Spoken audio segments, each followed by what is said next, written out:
In today's book club, we're highlighting local author Steve Dzerigian, who is capturing the world one photograph at a time. Now he's taking us on a journey with his newest release, Trail of Stones, My Path in Photography. So please help us welcome Steve Dzerigian, right, Steve? And I practiced too. I'm so sorry. No problem. He's letting us know about his upcoming book signing event, so thank you for joining us. Thank you. What led you on your path to photography? Well, the influences that I had primarily started with my mother, Lucille, and in pointing out faces in eggs and clouds and animals so that I would eat my eggs. Oh, that's smart lady. And then as driving through the countryside, she would always see something in the clouds, and just got my attention, and I started focusing on visual things. That's probably the earliest aspect. Isn't that amazing that all the way from your childhood you noticed that? Yeah. So then tell us, how did that develop into stones? Is that something you focus on in your work? So the book really is sort of an educational memoir, and it goes into those early influences. And as a Boy Scout, I used to do a lot of hiking. We didn't do a lot of camping in my family, but I joined the Boy Scouts at a young age, and always there would be some stone or another on the pathway, and then focusing on my feet and following those stones. And it just so happens that it ends up manifesting itself later in the way I travel through obstacles and problems and creatively searching for images. Wow, and the images are gorgeous images from all over the world, I imagine, right? Yes. Yeah. Well, how do you want these images to touch people?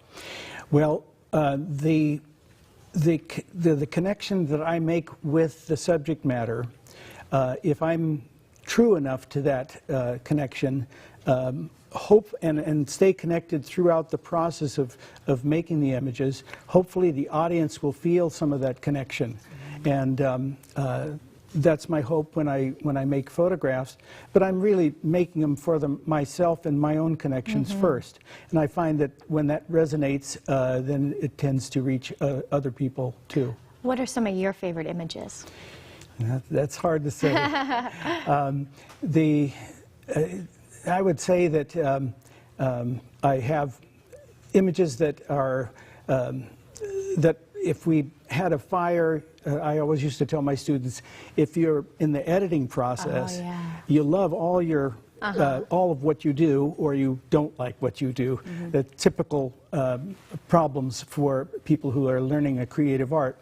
And I found that, that when you like too much of what you do, that you sort of imagine that you have an emergency and you have to grab one or two from this series that you need to edit. And so I often use that, to be able to edit down to the images that I like. The ones that are in the book, I have thousands of images, so very few of them ever get seen. Right. And so I would say that it's hard to pick out any particular one, but these are the ones you save in a fire. Yeah. Right. I love to ask photographers their insight into their pictures, because I look at this picture, for example. I look at it and I think it's beautiful. Can you give us some insight into what your eyes see when you took this picture? It's a very interesting thing. The way I found this image was hearing sound come from a darkened doorway. It was in a convent in Antigua, Guatemala, and it was a basement. I thought nothing was down there. Somehow I slipped seeing that it was on a map as I was searching around the premises for photographs. And so I went by sound, and this echoing was coming from there, and walked down, and it was very dark. And then it opened up, and as my eyes adjusted, it was this really glorious beautiful. Like the inside of an angel food cake tin, white plaster over 8-foot thick walls, because this place was built very sturdily because it was known to have earthquakes. And it actually was destroyed by one extremely strong earthquake, but it didn't destroy this room. And so people would make sounds against the walls because of the acoustics of it. Gotcha. And so during this exposure, I made several exposures, and they were each about 12 minutes long because the light was so dim. And while this one was being made, a group of Americans sang some gospel tunes behind the pillar.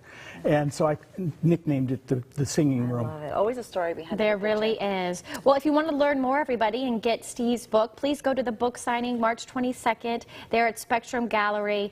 And it is just so exciting to have you on, and congratulations on your awesome book. Thank you very much. We appreciate it. Your book is also available online, I'm sure. Yes, it's available through Amazon.com, and A Book Barn is sponsoring the book launch, but it's held at Spectrum Art Gallery. Love it. And Dan and Peggy Dunkley have been very kind and supportive. They're always so kind, because before we go to break, they actually are giving away. Yeah, speaking of A Book Barn in Clovis, they want to send you to Wicked. And you can enter to win 2 tickets to Wicked on Broadway at their location on Clovis Avenue. The award-winning show is coming to the Sorian Theater, playing from March 20th to the 31st. Thank you so much for being here. You're welcome. Appreciate it, Steve. All right, there's no purchase necessary for these tickets, and a winner will be announced March 18th. Don't forget to pick up your copy of Wicked, available at A Book Barn in Clovis.